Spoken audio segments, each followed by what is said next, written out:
नमस्कार, खरी खरी में आप सभी का स्वागत है। मैं हूं आंचल। एक और नए कानून से मोदी सरकार की मुश्किलें बढ़ गई हैं।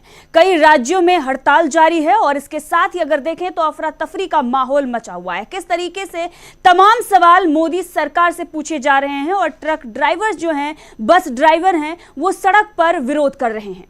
इसके साथ ही इसका जो असर है, जो हड़ताल की जा रही है, सप्लाई चेन पर भी पड़ रहा है और इससे जो खाने पीने की चीजें हैं उनके दाम में तो बढ़ोतरी हुई ही है। पेट्रोल पंप पर अगर आप देखेंगे तो वहां पर भी लंबी लंबी कतारें लगी हुई हैं। किस तरीके से एक जो कानून, हिट एंड रन कानून आया है, उसको लेकर एक बड़ा आंदोलन जो है वो खड़ा हुआ है।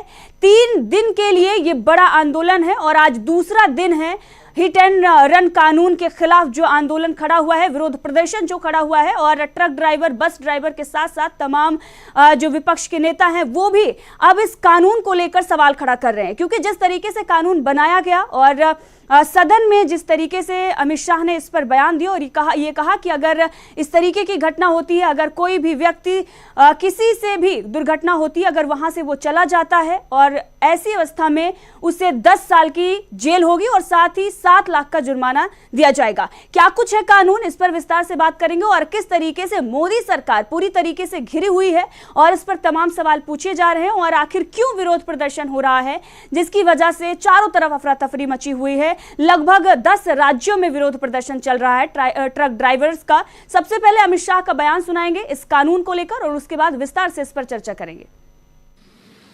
एक मैं स्पष्टीकरण करना चाहता हूं कि गैर इरादतन हत्या जो थी, अकस्मात जिसको कहते हैं, इसमें हमने 2 हिस्से किए। अकस्मात तो किसी भी व्यक्ति से किसी भी स्थिति में हो सकता है। एक गाड़ी चलाता रहे एक व्यक्ति और रास्ते में कोई भी बेध्यान हुआ या कोई रश कर आ गया और अकस्मात हो गया। अकस्मात करने के बाद वो व्यक्ति स्वयं उसको पुलिस स्टेशन या तो हॉस्पिटल ले जाता है, तो इसके लिए कम सजा का प्रावधान किया है। और हिट एंड रन केस, मरता हुआ छोड़कर कोई भाग जाता है, तो इसके लिए हमने 10 साल की सजा का प्रावधान किया। तो आप सुन रहे थे गृह मंत्री अमित शाह को, ये बता रहे थे कि हिट एंड रन केस में अगर कोई व्यक्ति किसी व्यक्ति को छोड़कर अगर दुर्घटना के समय चला जाता है वहां से, तो उसे 10 साल की जेल होगी और साथ ही 7 लाख का जुर्माना भरा जाएगा। ये है कानून। दरअसल ये कानून आया उसके बाद से ही इसका विरोध हो रहा है, लेकिन सरकार इस पर किसी भी तरीके से सुनवाई नहीं कर रही थी, जिस पर कई गंभीर आरोप लगाते हुए अब जो ट्रक ड्राइवर हैं वो सड़क पर उतर गए हैं, क्योंकि उनका ये कहना है कि कानून को थोड़ा नरम बनाया जाए, लचीला बनाया जाए, क्योंकि जो पुराना कानून था वहां पर सिर्फ 2 साल की सजा थी और इसके साथ ही अगर व्यक्ति को जमानत का भी प्रावधान था। लेकिन इस वक्त जो कानून लेकर आई है मोदी सरकार, और अगर देखा जाए तो किसी के लिए भी अगर कानून बनाया जाता है तो उस वर्ग से, उस तबके से मसौदा तैयार करते हुए विचार विमर्श किया जाता है, बातचीत की जाती है। लेकिन मोदी सरकार लगातार, अगर आप देखेंगे, इससे पहले भी कोई भी कानून, चाहे वो किसान आंदोलन के समय जो किसान के कृषि 3 कानून जो बीजेपी सरकार लेकर आई थी, उस पर अगर बात कर लिया जाए तो उस वक्त भी किसानों से बिना पूछे, बिना उनकी राय लिए किस तरीके से कानून जो है वो लाकर थोप दिया गया। अब वही हुआ इस वक्त भी, लेकिन अब जिस तरीके से किसान कानून को लेकर मोदी सरकार बैकफुट पर आई थी, अब इस पर भी बैकफुट पर आती हुई नजर आ रही है, क्योंकि अगर आप देखेंगे तो लगभग 10 राज्यों में ये विरोध प्रदर्शन जो है वो बढ़ चुका है। लगातार ट्रक ड्राइवर और तमाम जो जनता है वो इसके खिलाफ विरोध प्रदर्शन कर रही है, क्योंकि अगर ऐसी अवस्था होती है, अगर किसी भी प्रकार से दुर्घटना घटती है, तो उनका सवाल ये है कि वहां से अगर वो व्यक्ति नहीं जाएगा तो फिर वहां की जो भीड़ है, कई बार ऐसा होता है कि बेकाबू हो जाती है और उसमें उसकी भी जान चली जाती है, जो ड्राइवर होता है। और अगर ऐसी अवस्था में वो वहां से भाग जाता है तो फिर उसे 10 साल की सजा और इसके साथ ही 7 लाख के जुर्माने का जो है वो प्रावधान बनाया गया है। अब इसी पर ये विरोध प्रदर्शन है और इसका असर जो है वो पड़ रहा है। नए साल की शुरुआत हुई है, लेकिन इसी के साथ अगर आप देखेंगे तो कल ही पेट्रोल पंप पे लंबी लंबी लाइन लगी हुई थी, सड़कों पर जाम है, खाने पीने की चीजें जो है वो महंगी हो चुकी है। एक तरीके से सप्लाई चेन पर एक बड़ा असर जो है वो पड़ा है। अब इसी पर विस्तार से चर्चा करने के लिए हमारे साथ हैं ऑनलाइन एडिटर हमारे अमलिंदु उपाध्याय जी, आपका बहुत बहुत स्वागत है। हमारे पॉलिटिकल एडिटर डॉक्टर दीपक पाचपोर जी, आपका बहुत बहुत स्वागत है। अमलेंदु जी, देख रहे हैं किस तरीके से एक बड़ा आंदोलन जो है उसकी शुरुआत हो चुकी है। दूसरा दिन है विरोध प्रदर्शन का। सड़कों पर ट्रक ड्राइवर जो है वो उतरे हुए हैं। पेट्रोल पंप पर आप देख रहे हैं लंबी लंबी कतारें हैं। बताया तो ये भी जा रहा है कि खाने पीने की चीजें भी, जो फल सब्जी दूध हैं, उनके भी दाम बढ़ गए हैं। पेट्रोल और डीजल की प्राइस भी काफी हद तक बढ़ गई है, यहाँ तक कि लोगों को मिल भी नहीं रहा है। ये लंबी लंबी जो लाइनें हैं वो ये बता रही हैं किस तरीके से अफरा तफरी का माहौल। एक तरफ अगर देखा जाए तो नए साल की शुरुआत हो रही थी और कई बड़ी उम्मीदें जनता को सरकार से थी, लेकिन सरकार ने एक ऐसा कानून थोपा जिसका नतीजा ये है। देखिए आंचल जी, ये सरकार जो बातें करती है और उसकी जो कथनी करनी का अंतर है वो लोगों को बहुत देर में समझ में आता है। अब ये समझ में आ रहा है कि जो संसद के अंदर जो गतिरोध पैदा हुआ था और जिस तरीके से विपक्षी सांसदों का थोक भाव में निलंबन किया गया, वो निलंबन किया क्यों गया था। आपको याद होगा कि मोदी जी लगातार ये बात कहते रहते हैं कि साहब उनकी सरकार ने 1700 कानून समाप्त कर दिए, वो कानून तोड़ने के लिए आए हैं। और उनका एक वीडियो बड़ा वायरल होता था कि मुझको जो है कानून ख़त्म करने में बड़ा मज़ा आता है, इस तरीके की कुछ बातें वो कह रहे थे। तो कानून आपने समाप्त कर दिए, लेकिन कानून नए जो बने हैं वो बंद किस तरीके से रहे हैं। यानी आप विपक्ष को आप संसद से गायब कर देते हैं, जिनके लिए कानून बनने हैं उनसे कोई मशवरा आपका नहीं होता है, संसदीय समितियों के पास कानून बनने से पहले नहीं जाते हैं, जो उसके एक्सपर्ट्स होते हैं उस क्षेत्र के उनसे कोई जो है राय मशवरा नहीं किया जाता है और सीधे सीधे आकर के चुपचाप जो है कानून इस तरीके से बना दिए जाते हैं और बिना किसी चर्चा के कानून पारित हो जाते हैं। आपको याद होगा कि पहले जो सीजेआई थे रमन्ना साहब, उनकी भी एक टिप्पणी आई थी कि जो है वो लोकतंत्र के लिए बहुत ज़्यादा घातक है कि संसद में बिना बहस के कानून पारित हो जाते हैं। तो जिस तरीके से ये सब कानून बनाए जा रहे हैं और एक तरीके से कहा जाए कि ये जो कानून थोपे जा रहे हैं ये बड़ी चिंता का विषय है। अब कानून कितना सही है कितना गलत है इस पर चर्चा तो तभी होगी ना जब लोग भी जाएगी उसकी पहली चीज़ें। पहले क्या होता था कि कानून जिसके लिए बनाए जाते थे या जो भी नए कानून बनने होते थे या जो समाप्त किए जाने होते थे या संशोधन होने होते थे, उसके बाकायदा है कि जन सूचना होती थी जारी होती थी कि किसी को इस पर कोई आपत्ति है या कुछ सुझाव देने तो वो अपनी आपत्ति सुझाव इस पर दे और उसके बाद फिर उस पर जो थी वो संसदीय समिति विचार करती थी, फिर वो जाकर के कैबिनेट से पास होता था, तब जाकर के बनते थे। अब होता ही है कि वो चुपचाप कानून तैयार होते हैं, संसद को भी मालूम नहीं होता है कि आज जो है कौन सा विधेयक पेश होने वाला है और मालूम पड़ता है कि जो कार्यसूची में विधेयक थे वो पेश ना होकर के कोई दूसरे ही विधेयक जो है पेश हो जाते हैं, वो पास भी हो जाते हैं और सांसदों को जो है वो संसद से निलंबित कर दिया जाता है। जिस तरीके से ये सब चीज़ें सामने आ रही हैं ये साफ तौर पर दिखाता है कि सरकार की जो है कोई भी निष्ठा जो है वो डेमोक्रेसी के अंदर नहीं है और ये अपने तरीके से कानूनों को थोपना एक तरीके से चाहते हैं। अब इतने बड़े आप कानून ले आए, इस पर जो है कि किसी पक्ष से आपकी कोई राय मशवरा नहीं, इसके क्या इफ एंड बट्स होंगे, इसके क्या दुष्प्रभाव होंगे, इसके क्या फ़ायदे होंगे, इस पर भी आपने कहीं कोई चर्चा जो थी वो किसी तरीके की नहीं की। तो जाहिर सी बात है कि इसका विरोध स्वाभाविक तौर पर होगा। और जिस तरीके से कृषि कानून लेकर के आए गए थे वो भी तब भी ये बताया गया था। मजे की बात यह है कि ये सरकार जिसके विरोध में कानून लेकर के आती है बताती है कि उसके भले के लिए लेकर के आ रही है। जो कृषि कानून लाए गए थे ये कहा गया था कि किसानों के भले के लिए ये कानून लाए जा रहे हैं और उसके बाद फिर जो 1 साल से ज़्यादा किसानों का आंदोलन चला, 750 से ज़्यादा किसानों की उस आंदोलन के दौरान जो थी ज़्यादा गर्मी बरसात में मृत्यु हुई, तब जाकर के प्रधानमंत्री को एहसास हुआ कि उनसे शायद कोई तपस्या में उनकी कोई कमी रह गई है। फिर उन्होंने आकर के एक तरीके से माफ़ी मांगी और कहा कि मैं किसान भाइयों को समझा नहीं पाया, आपके भले के लिए थे और ये मुझसे कोई तपस्या में कमी रह गई। तो आप ऐसी तपस्या करते ही क्योंकि जिसमें कमी रह जाती है। भाई तपस्या ढंग से किया कीजिए ना। आप चले जाते हैं पहाड़ों पर जाकर के तपस्या करने के लिए, वहाँ से जाने आप क्या क्या लेकर के चले जाते हैं, तो तपस्या ढंग से करनी चाहिए, कायदे से तपस्या करनी चाहिए। तपस्या करने के भी अपने नियम कायदे कानून होते हैं।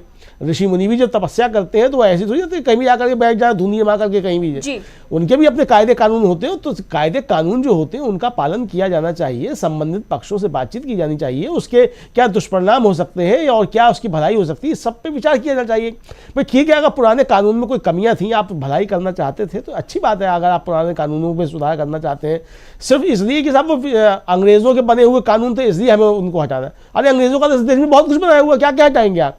और इसी तरीके से आप बनाएंगे, अंग्रेजों का बनाया हुआ हटा करके इस तरीके की चीज़ें करेंगे, तो ये सारी चीज़ें बहुत ज़्यादा गलत है। मुझे लगता है कि इसके दुष्परिणाम जो है सामने आएंगे और आज जिस तरीके से ड्राइवरों की हड़ताल चल रही है ये आगे चल करके और ज़्यादा संकट पैदा कर सकती है। चलिए अमलेंदु जी, और इस वक्त ये खबर आ रही है कि 30 लाख से ज़्यादा जो ट्रक हैं उनका चक्का जाम हो गया है, 6-6 घंटे का जाम लग रहा है। सड़कों पर जो आम जनता है उसे भी दिक्कतों का सामना करना पड़ रहा है। इसके साथ ही खाने पीने की चीज़ें जो हैं वो महंगी हुई हैं। हमने आपको पहले ही बताया, दाम दाम किस तरीके से बढ़ गए हैं।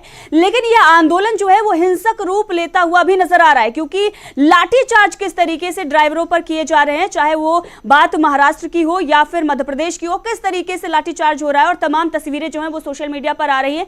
इसके साथ ही अगर देखा जाए तो एक बड़ा सवाल ये खड़ा हो रहा है कि जब ड्राइवर्स जो है वो मांग कर रहे हैं कि इसमें थोड़ी नरमी जो है वो दिखाई जाए, थोड़े बदलाव किए जाएं, तो सरकार उनकी बात सुनने के बजाय किस तरीके से उन पर लाठीचार्ज करवा रही है और किस तरीके से उन लोगों पर अत्याचार किया जा रहा है, एक बड़ा सवाल है यहां पर खड़ा हो रहा है। जैसे कि अमलेंदु सर आपने भी ये बताया कि किस तरीके से जब ये कानून बनाया जाता है तो उससे पहले किसी का भी राय मशवरा जिसके लिए कानून लाया जाता है उससे नहीं किया जाता है और एक तरीके से थोप दिया जाता है। दीपक जी, आपसे यहाँ पर ये सवाल लेना चाहेंगे कि किस तरीके से यह आंदोलन जो है वो बढ़ता जा रहा है, हिंसक होता हुआ नजर आ रहा है, किस तरीके से लाठीचार्ज हो रहा है और वहीं पर दूसरी तरफ अगर देखें तो 6-6 घंटे का जाम लग रहा है और खाने पीने की चीजें जो हैं उनके दाम भी बढ़ रहे हैं। सबसे पहले तो हम यही कामना करें कि किसी प्रकार से हिंसा नहीं होनी चाहिए और न ही इन लोगों के ऊपर लाठीचार्ज होना चाहिए, क्योंकि यही वो व्यक्ति है जिनके जरिए हम लोगों तक हर कोई खाने पीने की सामान पहुंचता है। हर चीज जो है हमारे घरों को सुरक्षित रखने से, सुरक्षित से मतलब है खाने पीने की चीजें उससे लेके हर चीज जो है वो लाने का काम जो है वो यही ट्रक ड्राइवर और बहुत सारे। अच्छा, आप जो केवल ट्रक ड्राइवर इसमें नहीं है, ट्रक ड्राइवर तो चूंकि all India motor transport Congress के अंतर्गत एक बहुत बड़ी संस्था है वो ट्रांसपोर्टरों की, उसके अंतर्गत ये बस और ट्रक है। असली बात यह है कि ये जो कानून है ये केवल ट्रक और बस के ड्राइवरों पे लागू नहीं होता, चल जी आप पर हम पे भी होता है। अब आप कल्पना ये कीजिए कि हमारी गलती न हो और कोई आके हमारे वाहन से टकरा जाए, उस कुछ हो जाए, तो आप ऐसी स्थिति में क्या करेंगे। होता यह है दरअसल जो बस और ट्रक के ड्राइवर इसलिए उनको सामने आना पड़ रहा है कि उनका सारा कुछ इसी पर निर्भर है। हम तो चाहे महीने 2 महीने अपने वाहनों को न निकाले तो भी हमारा काम चल जाएगा, लेकिन इनको घर से बाहर निकले बिना इनका गुजारा नहीं हो सकता। दूसरी बात होता यह कि लंबे लंबे सफर पर जाते हैं, कोई 1000 किलोमीटर, कोई 1200 किलोमीटर, किसी ऐसी अनजान जगह पर उनके इसमें एक्सीडेंट होता है। देखिए लाखों वाहन सड़कों पर जाएंगे तो एक्सीडेंट तो लाजमी है। दुनिया का कोई ऐसा विकसित से विकसित देश भी ऐसा नहीं जहाँ पे एक्सीडेंट्स न होते हों, लेकिन एक तरह का जो माहौल ये होता है कि उसके बाद जो मारपीट होती है, लड़ाई झगड़ा होता है, ट्रक को आग लगा दिया जाता है, कई बार तो मॉब लिंचिंग भी हुई है, कई ड्राइवर जो है उसमें मारे जाते हैं भीड़ के द्वारा। तो वो किसी अनजान जगह पे जाके उनसे एक्सीडेंट होता है या किसी और की गलती से भी एक्सीडेंट अगर होता है तो भी माना जाता है कि ट्रक ड्राइवर की ही गलती है। देखिए हमारे एक तरह से एक नियम बन गया है, अघोषित सा नियम है, जिसका वाहन बड़ा होगा उसी की गलती मानी जाएगी। अगर ट्रक से कोई कार टकरा जाए तो माना जाएगा कि ट्रक वाले की गलती है, अगर ट्रक और मोटरसाइकिल की टक्कर हो जाए तो माना जाएगा कि कार वाले की गलती है, अगर बाइक और किसी पैदल वाले की टक्कर हो जाए तो माना जाएगा कि जो बाइक चला रहा था वो गलत चला रहा था।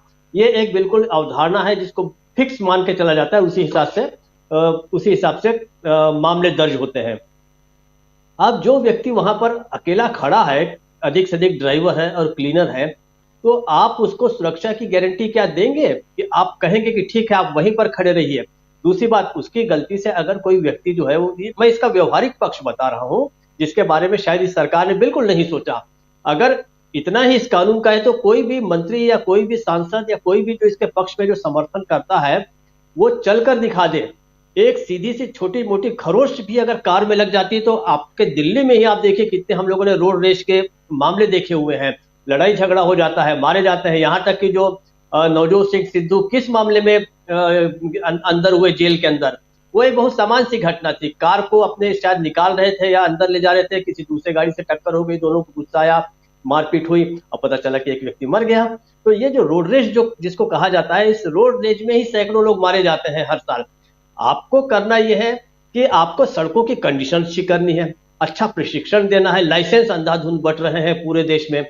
और मेरा खुद का अनुभव यह है, मैं लंबे समय से कार चला रहा हूं, मेरा खुद का अनुभव यह है कि ट्रक वाले कभी भी लापरवाही से इसलिए नहीं चलाते क्योंकि एक तो उनकी गाड़ियों में बहुत सारा लोड रहता है, एक ये अवधारणा बना दी गई है कि इन लोग लापरवाही से चलाते। तो ऐसा नहीं है। बहुत सारे अब बच्चे क्रॉस कर रहे हैं, बिना देखे कर रहे हैं, कोई व्यक्ति साइकिल चला रहा है, मोटरसाइकिल गलत तरीके से चला रहे हैं, एक्सीडेंट्स होते हैं। खैर मैं नहीं कहता कि ये बिल्कुल निर्दोष है, इनकी कोई गलती नहीं होती है, सब इनकी भी गलतियों से होता है, लेकिन आपको उसके मेरिट बेसिस पे तय करना पड़ेगा सबसे पहले तो किसकी गलती होती है, नंबर 1। दूसरा, आप ये मानते हैं कि केवल इनको लंबी सजाएं देने का बड़ा शौक है हमारी सरकार को। वो उनका बस चले तो हर किसी को हर मामले में वो लंबी लंबी सजाएं दे के जेलों के अंदर डाल दें। एक ड्राइवर के लिए 2 साल की सजा भी बहुत होती है। जो एक ड्राइवर कौन होते हैं, कोई बहुत उच्च वर्ग का नहीं होता, उसके कोई लाखों की इनकम नहीं होती, उसके घर का, और वही सामान्य रूप से वही एक ऐसा रहता है जिस पर पूरा का पूरा परिवार जो है वो आश्रित रहता है। उसके लिए 2 साल की सजा भी बहुत होती है, ऐसा नहीं है। और यकीन मानिए, मैं कम से कम जितने भी लोगों से मिला हूं, ड्राइवरों से या जिनसे भी मेरा पाला पड़ता है, कोई एक्सीडेंट करने का शौकीन नहीं होता। किसी को शौक नहीं रहा है कि किसी को वो दबा दे, किसी को मार डाले। हादसे होते हैं, आपको मान के चलना पड़ेगा कि आपने जो है सड़कों की स्थिति इतनी अच्छी नहीं रखी है, बहुत सुरक्षित यातायात का हमारे यहाँ की व्यवस्था नहीं है। तो इस तरीके से आप वो वातावरण दे नहीं रहे। आप सीधे चाहते हैं कि 10 साल की उसको सजा दे दीजिए, 7 लाख का जुर्माना, मतलब मजाक बना रखा है आपने कानून का। आपके हाथ में बहुमत है, तो इसका मतलब ये हो गया कि जिस आदमी के पास 7 लाख होगा वो क्या ड्राइवरी करेगा किसी ट्रक की और बसों की? क्या वो ऐसी नौकरियां करेगा? मतलब ऐसा लगता है कि इस देश को ये लोग जानते ही नहीं है। पता नहीं कहां से आए हैं ये लोग। सरकार इस समय जो भारतीय जनता पार्टी की सरकार है, कैसा वो कानून बना रहे हैं। इनको हर मामले में लोगों को लंबी सजाएं देने का शौक है। ये अलग बात है कि इनके अपने बहुत सारे लोग लंबी लंबी अपराधों में लिप्त रहते हैं। अपने लिए इनके दूसरे कानून है, दूसरे के लिए दूसरे कानून है। दूसरी बात, इस सरकार की सबसे बड़ी खामी यह है, जिसकी ओर इशारा किया है अमलेंदु जी ने स्पष्ट किया है, आप लोगों से तो राय लेते ही नहीं है। आपको पता ही नहीं कि वस्तुस्थिति क्या है। आप उसको पहले जानिए, उस हिसाब से कानून बनाइए। कानून में अगर संशोधन की जरूरत हो, ठीक है। आप देखिए, कुछ समय पहले बहुत सारी चीजों के लिए फाइन बढ़ा दिए गए। मतलब आप मोबाइल पे बात कर रहे हैं तो पहले कुछ 500-700 का जुर्माना होता था, अब आपने सीधे 5000 कर दिया, किसी में 10,000 कर दिया, किसी में उठा के सीधा 15,000। कई बार तो ऐसा होता है कि जितनी वाहन की कीमत नहीं रहती उससे ज्यादा कहीं उसके ऊपर जुर्माना लगा दिया जाता है। तो कैसे कोई व्यक्ति इसको अफोर्ड करेगा? आपको भारत की जनता की आर्थिक स्थिति का भी ख्याल रखना है, व्यवस्था को भी सुधारना है। तो आपको सबसे पहले तो यह कि जुर्माना बढ़ा देने से अपराध रुक जाएंगे, घटनाएं रुक जाएंगी, ये अगर आप सोचते हैं तो आप बहुत बड़ी गलतफहमी में हैं। आपको व्यवस्था को दुरुस्त करना पड़ेगा। अच्छी सड़कें, अब प्रशिक्षण, उनको ड्राइवरी का प्रशिक्षण अच्छा हो, उनकी आर्थिक स्थिति अच्छी हो, ड्राइवरों को अच्छी तनख्वाह मिले ताकि उनकी एक तरह से आर्थिक स्थिति अच्छी हो। वरना होता यही है कि भूखा पेट आदमी लंबे लंबे सड़कों पे चला रहा है गाड़ियां। अब मारियो मिरांडा एक व्यक्ति थे जिन्होंने ट्रक ड्राइवरों के ऊपर बहुत उन्होंने सीरीज बनाई थी इन चीजों की। उसने उन्होंने कई चीजें बताई थी कि किस तरीके से तकलीफों से गुजरते हैं वो। हाल ही में आपको याद होगा, जिसके तस्वीरें भी आप दिखा रहे हैं, राहुल गांधी जो है वो एक ड्राइवर के साथ उन्होंने यात्रा की थी। उसके दौरान उन्होंने देखिए अपने जीवन की कितनी तकलीफें बताई थी। उन तकलीफों को कौन दूर करेगा? आप सीधे जुर्माना ठोकने की बात करते हैं। अब ये जो 3 दिनों की इनकी हड़ताल है, किसी और का चाहे जितना नुकसान हो, ये जो बेचारे लाखों ड्राइवर्स हैं, लाखों क्लीनर्स हैं और इससे जुड़े बहुत सारे जो लोग हैं, उनके अपने ये 3 दिन जो है बहुत कठिनाई से गुजरने वाले हैं। हम लोग तो ठीक है 2 दिन 4 दिन तकलीफ सह के, हमारी तकलीफें तो फिर भी व्यवस्थित हो जाएगी, इनका क्या होगा? इसलिए सरकार को चाहिए कि इस पर पुनर्विचार करे और आइंदा जब भी हो, देखिए नोटबंदी की, कभी उन्होंने आर्थिक विशेषज्ञों से बात नहीं की, जीएसटी लगाया, कभी किसी से बात नहीं की। ये अपने आप को इतने बड़े विशेषज्ञ समझते हैं, इन्हें लगता है कि दुनिया भर की सारी चीजों का ज्ञान आपके ही पास है और आपको किसी से बात करने की जरूरत नहीं है। ये बहुत घातक है। आंचल जी। जी दीपक जी, आपने कही ये राहुल गांधी की जो तस्वीरें हैं, किस तरीके से राहुल गांधी ट्रक ड्राइवर से मिले थे और उस वक्त उन्होंने दिखाया भी था कि कितनी मुश्किलें उनके रास्ते में आती हैं और किन चीज़ों से उन्हें गुजरना पड़ता है। अब इसी को लेकर कांग्रेस ये सवाल कर रही है कि क्या मोदी सरकार ट्रक ड्राइवर को इसीलिए निशाना बना रही है, ड्राइवर को निशाना इसीलिए बनाया गया है ताकि राहुल गांधी जो है, पहले उन्होंने किस तरीके से जो कैब ड्राइवर हैं उन लोगों से भी मुलाकात की थी और वहीं पर ट्रक के जो ड्राइवर हैं उनसे भी मुलाकात की थी, कुलियों से भी उन्होंने मुलाकात की थी, तो तमाम जो तबके हैं उनसे उन्होंने मुलाकात की थी। और टारगेट ड्राइवर को इसीलिए किया जा रहा है क्योंकि राहुल गांधी ने ट्रक ड्राइवरों से मुलाकात की थी। इस तरह की खबरें जो हैं वो कांग्रेस की तरफ से चलाई जा रही हैं, उनकी तरफ से आरोप जो हैं वो लगाए जा रहे हैं कि मोदी सरकार खुन्नस खाई हुई है। अमलेंदु जी, ये जो चीजें कही जा रही हैं, क्या इसी वजह से खुन्नस खाई हुई है मोदी सरकार, इसी वजह से ये बड़े बड़े प्रावधान जो है वो लेकर आई है? नहीं, ये एक कारण हो सकता है, उसमें कोई दो राय नहीं है कि राहुल गांधी चूंकि जाकर के समाज के विभिन्न तबकों से मिल रहे हैं, उनकी समस्याओं को समझ रहे हैं और उनकी समस्याओं के ऊपर जो है वो कानून बनाए जाने की बातें भी कर रहे हैं। अब देखिए, जैसे राजस्थान में वो गिग वर्कर्स को लेकर के कानून बने, कर्नाटक में बन रहे हैं, तो राहुल गांधी ने जिन लोगों की समस्याएं सुनी, जैसे राहुल गांधी कर्नाटक में थे, वो गिग वर्कर्स की बाइक पे बैठ करके उन्होंने बेंगलुरु की सड़क पर यात्रा की थी, तो उसके बाद राजस्थान की जो सरकार थी कांग्रेस की, उसने गिग वर्कर्स के लिए, उनकी भलाई के लिए कानून बनाया। यहाँ उल्टा ये हो रहा है आंचल जी कि केंद्र सरकार तमाम वो कानून बना रही है जो समाज के बड़े तबके को जो है वो प्रभावित कर रहे हैं, उल्टा प्रभावित कर रहे हैं, यानी उनकी भलाई के लिए नहीं है, उनकी बुराई के लिए साबित हो रहे हैं। अब ये कानून किसी भी तरीके से ना तो मतलब किसी भी ड्राइवर के पक्ष में है और ना ही ये कोई सरलीकरण कर रहे हैं, यानी आप एक दुर्घटना को आप जो है एक अपराध का जो है रूप दिए दे रहे हैं। सबसे बड़ी बात यह कि एक्सीडेंट क्या है, एक्सीडेंट ये है जो अचानक हो जाए, आपकी इसमें कोई इरादा नहीं हो, यानी आप जो है जो इरादतन अपराध है, आप उसमें जो सजाएं हैं उसके बराबर आप जो है वो एक एक्सीडेंट की उसको आप लेकर के ले आ रहे हैं, यानी आपके अंदर जो न्याय की समझ होनी चाहिए वो कतई नहीं है। इसका मतलब ये साफ जाहिर होता है। और आपने किसी भी जो है न्यायिक विशेषज्ञों से इसके बारे में कोई बातचीत नहीं की, वरना कोई भी न्यायिक विशेषज्ञ जो है वो इसके बारे में इस तरीके की राय दे ही नहीं सकता था कि आप इस तरीके का कानून सामने लेकर के आइए। तो ये जो जिस तरह की चीज़ें हो रही हैं, मुझे लगता है कि ये इस सरकार में बहुत ज़्यादा गड़बड़ चीज़ें हो रही हैं और इस सरकार का ध्यान जो है वो केवल बड़े पूंजी घरानों और बड़े कॉरपोरेट घराने जो है उनके लाभ के लिए है। ये कानून भी जो लेकर के आए गए हैं, जिस तरीके से मोटर व्हीकल एक्ट में जिस तरीके से लेकर के आए गए हैं, ये भी सारे कानून कहीं ना कहीं जाकर के बड़े कॉरपोरेट घरानों को फायदा पहुँचाने के लिए हो रहे हैं और इसीलिए जो है सारी मार इसकी जो गरीबों के ऊपर डालने की कोशिशें की जा रही हैं। आप बताइए कि जैसा दीपक जी ने भी कहा कि जिस आदमी के पास 7 लाख रुपया होगा, क्या वो ट्रक ड्राइवरी करने के लिए जाएगा या किसी की भी ड्राइवरी करेगा? यानी कि आप इस क्षेत्र को भी अब बड़े लोगों के लिए आप जो है एक तरीके से आप सीमित करना चाहते हैं कि इस क्षेत्र में भी अब बड़े लोग जो है वो आकर के इसको मतलब वाइट कॉलर जॉब जो है वो बना दिया जाए। षड्यंत्र इसके पीछे क्या है, असल में वो षड्यंत्र को समझने की आवश्यकता है। ये सरकार जो है वो छोटे लोगों के हाथ से सारे रोजगार के अवसर छीन करके बड़े लोगों के हाथ में रोजगार के सारे संसाधन और सारे अवसर जो है वो सीमित करना चाहती है। इसी तरीके से इस तरह के कानून लेके आ रहे हैं। अब आप समझ लीजिए कि अगर मान लीजिए किसी कानून की सजा जो है, मान लीजिए एक रेड लाइन जो है वो क्रॉस करने की सजा अगर 10,000 रुपये है मान लीजिए, और मेरी क्षमता है कि मैं 20,000 रुपये भी खर्च कर सकता हूं, तो क्या मुझे यह अधिकार हो जाएगा कि मैं 20,000 खर्च करके 2 बार रेड लाइट तोड़ूं? यानी आप इस बात के लिए प्रेरित कर रहे हैं कि अगर आपकी जेब में 20,000 रुपये है तो आप 2 बार आप रेड लाइट तोड़ सकते हैं, वहां फिर कोई कानून आपके लिए नहीं है। तो आप किस तरह प्रोत्साहित कर रहे हैं लोगों को?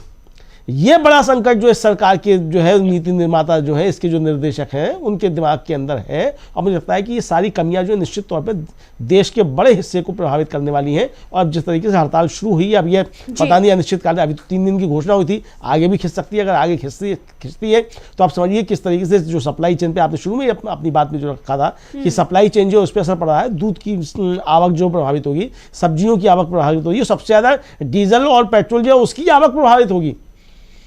तो यानी एक तरह से कहा जाए कि पहिए जो ट्रकों के पहिए थमे हैं, ये सिर्फ ट्रकों के पहिए नहीं थमे, ये देश के पहिए थम जाएंगे जी। और देश तभी चलता है जब ट्रकों के पहिए चलते हैं। इसको समझना होगा कि ट्रक जो हैं वो हमारी देश की अर्थव्यवस्था की सबसे बड़ी रीढ़ है। आप एक जगह से दूसरी जगह सामान जो पहुंचाते हैं, और आज जो कहते साहब इतने $1 ट्रिलियन की इकोनॉमी बनने जा रही है, उस $1 ट्रिलियन की इकोनॉमी में कितना योगदान जो है वो इन पहियों का है, उसका योगदान को आप समझिए। और विज्ञान की प्रगति ही तब हुई है जब पहिए का आविष्कार हुआ। तो दिक्कत ये है कि ये लोग चूंकि हार्वर्ड से इनको परेशानी है और हार्ड वर्क की बात करने वाले हैं, तो ये पढ़े लिखे लोगों की बातें सुनना भी नहीं चाहते हैं। और पढ़े लिखे जैसे कोई हरकतें, इनकी हरकतें भी नहीं है पढ़े लिखे जैसे लोगों की। दिक्कत जो है वो यहाँ आ रही है कुल मिलाकर के। तो मुझको लगता है कि तमाम मसलों पे जब भी कोई कानून बनता है तो उस पर एक लंबी बहस होनी चाहिए। आपको याद होगा कि 1984 में जब राजीव गांधी प्रधानमंत्री बने, उसके बाद नई शिक्षा नीति लेकर के आए।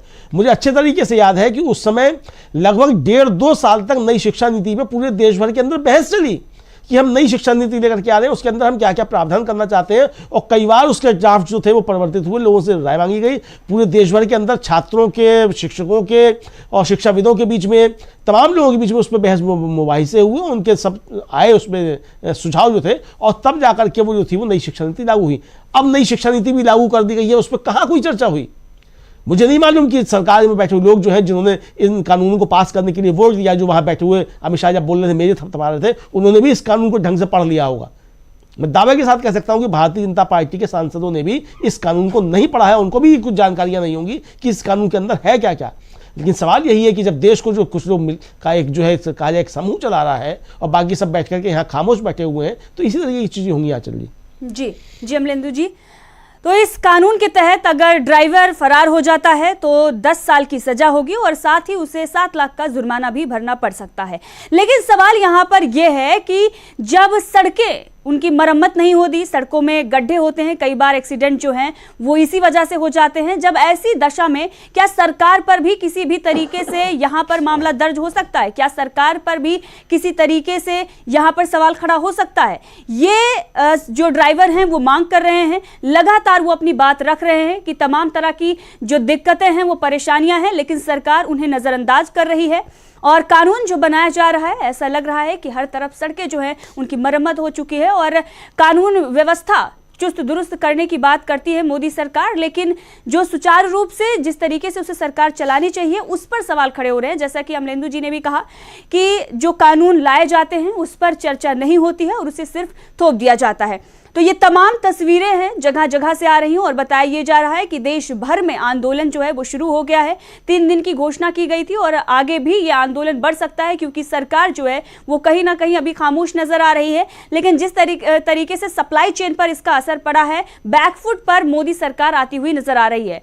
दीपक जी, आप ये तस्वीरें देख रहे हैं, लगभग 10 राज्यों में ये विरोध प्रदर्शन पहुंच चुका है और यहां पर सवाल यही पूछा जा रहा है कि जब सड़कें अच्छी नहीं हैं, जब तमाम तरह की दिक्कतें परेशानियां हैं, सरकार उस पर नजर क्यों नहीं डालती? इतने कड़े कानून क्यों? ये निश्चित रूप से ऐसा है कि इस सरकार की आदत ये कि अपने उत्तरदायित्वों के प्रति वो कभी भी बात नहीं करती, ना ही कभी वो जवाबदेही देती है। वो नहीं बताती। उनके हिसाब से जो भारत है वो स्वर्ग बन चुका है, यहाँ सब कुछ अच्छा है, यहाँ पे किसी तरह की कोई गड़बड़ियां नहीं है, मोदी जी के राज में है, सब कुछ बहुत बढ़िया हो रहा है। लेकिन ऐसा है कि इनके ज्यादातर जो मंत्री हैं, स्वयं प्रधानमंत्री हैं, वो कहाँ सामान्य लोगों की जिंदगी में जाके झांक के देख पाते हैं। जहां जाते हैं वो भी एक तरह से प्रायोजित किस्म के कार्यक्रम होते हैं, जहां पे सब कुछ सजा धजा दिया जाता है, वहां चले जाते हैं। अगर आप भारत में उसे ग्रामीण इलाकों में घूमिए, आदिवासी क्षेत्रों में घूमिए, तब आपको पता चलेगा कि कितनी वहां पर समस्याएं हैं। देखिए, प्रधानमंत्री जाएंगे, गृह मंत्री जाएंगे, बड़े लोग जाएंगे, तो वहां तो पहले से सब कुछ इतना ठीक ठाक कर दिया जाएगा कि आपको कोई वहां पे गलती नजर नहीं आएगी। लेकिन आपके सारे आंकड़े बताते हैं। कुछ दिनों पहले एक सर्वे हुआ था कि दुनिया में कौन से देश है जहां पे जो वाहन चालन सबसे खतरनाक है, तो उसमें भारत भी एक प्रमुख रूप से है, जहां पे बताया गया है कि यहाँ पर सड़कें जो है वो कितनी खतरनाक है। सड़कें मतलब सड़कों की क्वालिटी नहीं, सड़कों पर वाहन चलाना बहुत ज्यादा खतरनाक है। और सर्वाधिक एक्सीडेंट्स जहां पूरी दुनिया भर में जहां होते हैं, उनमें भारत का स्थान काफी ऊंचा है। काफी ऊंचे स्तर पर यह पता चला है कि मरने वालों की संख्या, घायल होने वालों की संख्या, मेरे ख्याल से अभी कुछ दिनों पहले एक सर्वे आया था, उसमें बताया गया कि हर 19 मिनट में पूरे भारत में कहीं न कहीं पर एक व्यक्ति सड़क दुर्घटना में मारा जाता है और हर रोज जो है कम से कम 53 लोग जो है वो घायल होते हैं। ये एक आंकड़े आए थे, काफी मतलब ये सर्वे ही है, ये अंतर्राष्ट्रीय स्तर पर किया गया सर्वे है और वो स्थिति जो बताती है बहुत खतरनाक है। दूसरी बात, अगर हम मूल इस पे आए तो देखिए, एक चीज की ओर आपका ध्यान दिलाना चाहता हूँ, ये आईपीसी की धारा जो 325 है, मतलब कोई व्यक्ति अगर जानबूझकर किसी दूसरे व्यक्ति को गंभीर चोट पहुंचाता है तो उसकी जो अधिकतम सजा है वो 7 साल की कैद है। अब आप देखिए कि इरादतन किसी को आप घायल करेंगे तो आपको 7 साल की सजा है, और गैर इरादतन एक्सीडेंट में किसी को घायल करेंगे तो आपको जो है 10 साल की सजा तक हो सकती है, अगर आप उसको छोड़कर चले गए। दूसरी बात, टेक्निकल पॉइंट ये है कि ड्राइवर कैसे जानेगा ये व्यक्ति जो है कितना घायल है? वो कोई चिकित्सा का एक्सपर्ट तो नहीं है। सबसे पहले उसे अपनी जान बचानी है। आपने क्या ये वातावरण तैयार किया है कि अगर कहीं पर एक्सीडेंट होता है तो क्या आप लोगों को इस तरीके से तैयार कर सकते हैं कि भाई आप ड्राइवर के साथ मारपीट मत कीजिए और जो है आप थाने जाइए, वहां जाइए। एक व्यक्ति जो मान लीजिए कि निकला होगा पंजाब या हरियाणा, कहीं से वो जा रहा है दक्षिण भारत को, अपना माल लेके जा रहा है, ट्रक में माल लेके जा रहा है या जो भी है, सपोज उसका बीच में कहीं पर एक्सीडेंट हो जाता है, बीच रास्ते में गुजरात में हो गया या कहीं मध्य प्रदेश में रास्ते में आने वाले किसी राज्य में, जहां पर उसके सामने भाषा का भी संकट है, भूगोल का संकट है, उसको क्या पता कहाँ पर थाना है, कहाँ पे जाना है, किससे मिलना है, क्या करना है। और वो अपना व्यवहारिक बात में कह रहा हूँ, सारा सामान छोड़ के वो क्या सबसे पहले एक्सीडेंट की वो खबर देने जाएगा, या क्या उस घायल को आधी रात को अगर एक्सीडेंट हो जाता है, उसके खुद का वाहन अगर खराब हो जाता है, एक्सीडेंट में अक्सर होता है ऐसा कि उसकी अपनी गाड़ी भी टकरा जाती है, तो क्या किस तरीके से वो घायल व्यक्ति को उठा के अस्पताल ले जाएगा, ये अगर समझा दे अमित शाह जी तो मैं मान जाऊं। असली बात यह है कि मैंने कहा कि व्यवहारिक ज्ञान बिल्कुल शून्य है इनका, ऐसा लगता है। तो सबसे पहले आप अपने एक्सपर्ट से मिलिए, अलग अलग ट्रांसपोर्टरों से बात कीजिए। बहुत सारे संगठन है उनके, पूरे भारत में ऑल इंडिया ट्रांसपोर्टर्स कांग्रेस के नाम से बहुत बड़ी संगठन है जिसके लाखों लोग उसके सदस्य हैं। उनसे आप बात कीजिए, उनसे समझिए। हम सब चाहते हैं कि भारत जो है एक सुरक्षित देश बने, जहां पर एक्सीडेंट्स न हो, जहां पर लोग ऐसे असामयिक मृत्यु के शिकार न हो, सड़कों पे ना मारे जाएं। लेकिन आप पहले वैसा माहौल तो तैयार कीजिए। आप आज देखिए 12-12, 13-13 साल के, 10-10 साल के बच्चे जो है वो स्कूटी चला रहे हैं, मोटरसाइकिल चला रहे हैं। 16 साल हुआ नहीं रहता, 18 साल हुआ नहीं रहता कि आप लाइसेंस दे देते हैं। पिछले लंबे समय से नितिन गडकरी बहुत सारे दावे कर रहे हैं कि व्यवस्था को बहुत सुधार दिया गया है, आपको टोल टैक्स में का जो सारा कुछ इजी कर दिया गया है, सड़कें बहुत अच्छी कर दी गई हैं। लेकिन व्यवहार रूप में तो हम देख रहे हैं कि हादसे लगातार बढ़ रहे हैं। तो आप इनको सबसे पहले हादसों को रोकिए। केवल आपका जुर्माना बढ़ा देने से आपका किसी भी आप स्थिति में नहीं जाएंगे।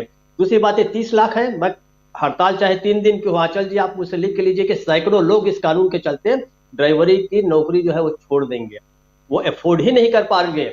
हो सकता है उनके घर वाले ही निकलने से मना कर दें कि आप इस जॉब को छोड़िए, आप पकौड़ा ही बेच लीजिए, जैसा कि मोदी जी कहते हैं, वो भी एक अच्छा काम है। तो आप यही काम कर लीजिए कम से कम। आपको जरूरत ही नहीं है आप 2-2, 3-3 दिन, 5-5 दिन ट्रकों को लेकर जाने की। कहां पर क्या हो जाए, ये जो आशंका है, इस आशंका से बचने के लिए मुझे नहीं लगता कि इसमें से बहुत सारे लोग जो है वो जाए।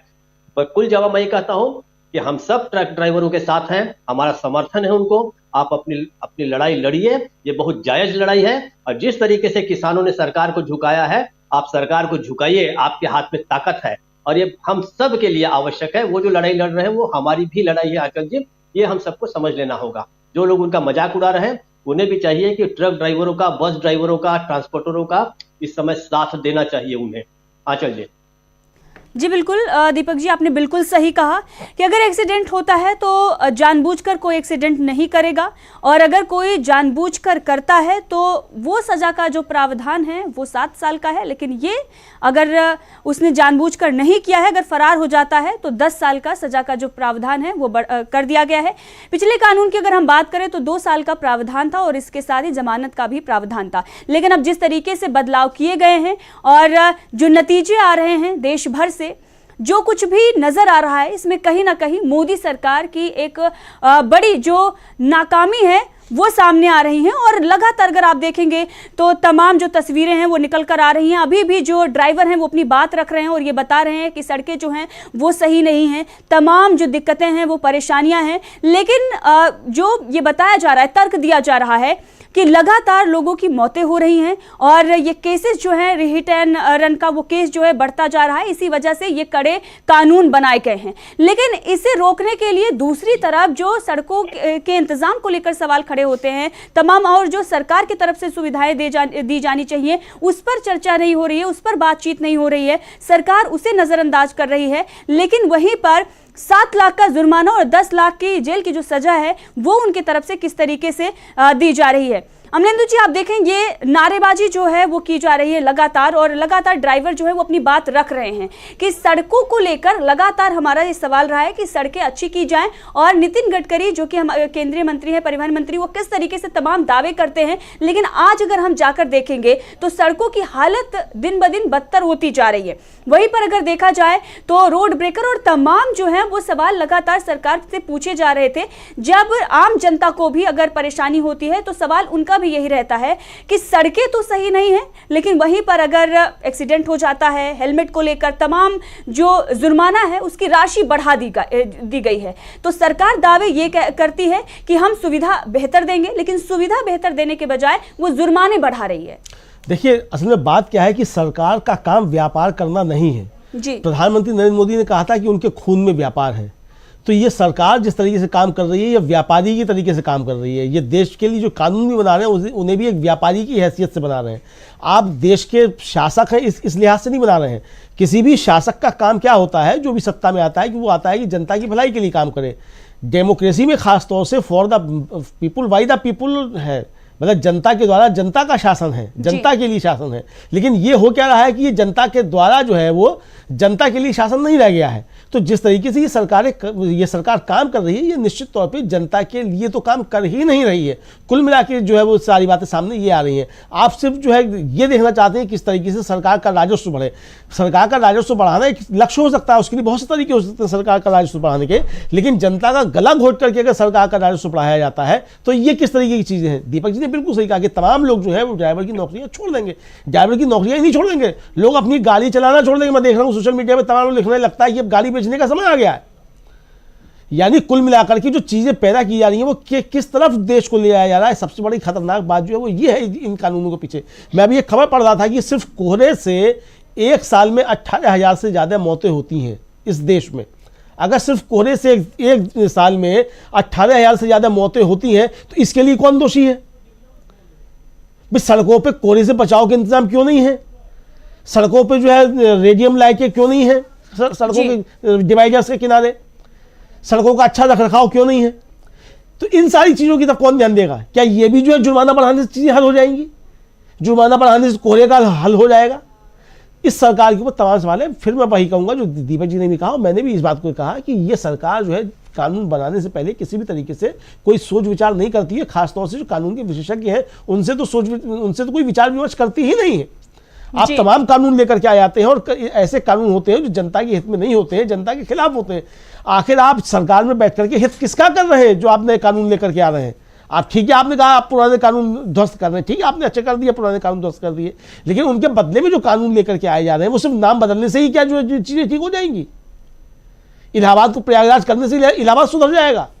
तो ये जो चीजें हो रही हैं, मुझे लगता है कि सरकार को इस पर ध्यान देना चाहिए। और सबसे बड़ी बात यह है कि सरकार के अंदर जो सलाहकार लोग होते हैं वो पढ़े लिखे होने चाहिए। आप जो उठा करके संघ मुख्यालय से आकर के आपके लोग बैठ जाते हैं और आपको उल्टी सीधी सलाह देने लग जाते हैं, जिनको ना उस विषय की कोई जानकारी होती है, ना जमीन की कोई जानकारी होती है, और आप उनके कहने से कानून बना देते हैं। तो ये कानून आखिर बनाए किस सवाल उससे जा रहे हैं सुझाव से, ये भी देश के सामने आना चाहिए। भाई ये इतना महत्वपूर्ण सुझाव जो है होता देश की पूरी आपने उठा करके कहा जाए कि सीआरपीसी बदल के रख थी, तो ये किसके कहने से बदली गई और किसने ये सुझाव दिए थे? उस ज्ञानी व्यक्ति का नाम देश को मालूम पड़े कि सरकार को जो ज्ञान देने वाला कौन है, जो इस तरीके का ज्ञान दे रहा है, जिसके ज्ञान देने से इस तरह के कानून बन रहे हैं। तो कुल मिलाकर मुझे लगता है कि ये कानून का भी एक माहौल बनाने की स्थिति है जिस तरीके से नए कानून बनाए जा रहे हैं, और इस तरीके की चीज़ें नहीं होनी चाहिए। कोई भी कानून बनने से पहले संबंधित पक्ष हैं उनसे बातचीत की जानी चाहिए, उसके क्या दुष्प्रभाव हो सकते हैं या उसके लाभ हो सकते हैं उस पर बात की जानी चाहिए, और कानून के विशेषज्ञ जो हैं उनसे लंबी बहस होनी चाहिए और होना चाहिए, पक्ष विपक्ष दोनों की चीज़ें जो सामने आनी चाहिए, तब जाकर के कानून बनना चाहिए। सबसे बड़ी बात यह है कि संसद के अंदर इस तरीके के कानून बने तो सत्ता पक्ष और विपक्ष दोनों की मौजूदगी हो, दोनों की बातें सुनी जाए, संसदीय समितियों को भेज करके उस पर सारे विचार विमर्श हो, तब जाकर के कोई कानून बने। इस तरीके से अगर कानून बनेंगे तो मुझे लगता है प्रधानमंत्री की तपस्या में फिर कोई कमी रह जाएगी। हो सकता है 2-4 दिन में ही या लंबे थोड़े समय बाद या चुनाव से पहले प्रधानमंत्री फिर आकर के कहें कि उनकी तपस्या में कोई कमी रह गई थी और इन कानून को वापस लिया जा रहा है। अब देखना यह है कि प्रधानमंत्री की तपस्या जो है उन्हें कब ज्ञान होता है कि उनकी तपस्या में कोई कमी रह गई है। आंचल जी अमरेंदु जी, तो जिस तरीके से जनता का आक्रोश बढ़ता जा रहा है, ड्राइवर्स हड़ताल पर हैं, सप्लाई चेन पर सीधा इसका असर पड़ रहा है। अब इस सबको देखते हुए सवाल यही है कि मोदी सरकार इस पर क्या कुछ एक्शन लेगी, उसके तरफ से क्या जवाब दिया जाता है, उसके तरफ से क्या कुछ एक्शन लिया जाता है, इस पर सबकी निगाहें टिकी हुई हैं।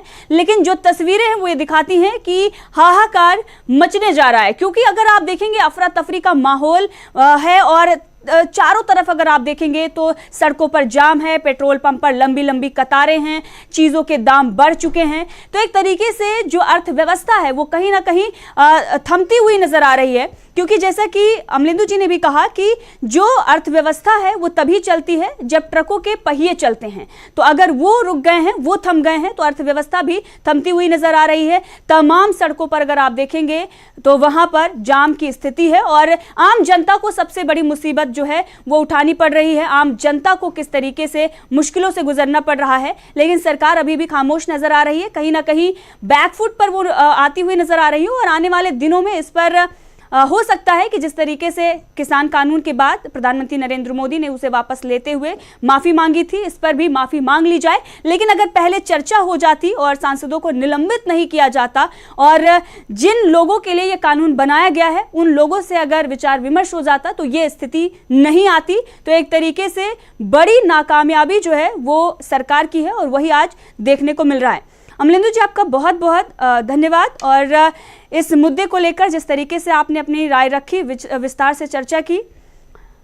दीपक जी, आपका भी बहुत बहुत धन्यवाद और तमाम जो हमारे दर्शक हैं उन सभी का धन्यवाद। लेकिन जिस तरीके से ये आंदोलन खड़ा हुआ है और लगातार जो जनता है वो भी ड्राइवर्स के साथ इसी बात की मांग कर रही है कि अगर ऐसा कानून लाया गया है इस पर विचार विमर्श होना चाहिए और थोड़ी नरमी जो है वो सरकार की तरफ से दिखानी चाहिए। क्योंकि अगर सरकार ये तर्क दे रही है कि हिट एंड रन के केसेस जो है वो बढ़ रहे हैं, उसकी वजह से ये सजा का प्रावधान है, जुर्माना का प्रावधान लाया गया है, तो इस पर विचार अन्य जो पहलू है इसके उस पर भी करना चाहिए। जो सड़कों की व्यवस्था है उसे भी सही करनी चाहिए और तमाम जो सवाल खड़े होते आ रहे हैं उस पर भी सरकार को नजर डालना चाहिए। लेकिन सरकार सिर्फ जुर्माना बढ़ा रही है, जो व्यवस्था की बात उसके तरफ से की जा रही है वो कहीं नजर नहीं आ रही है।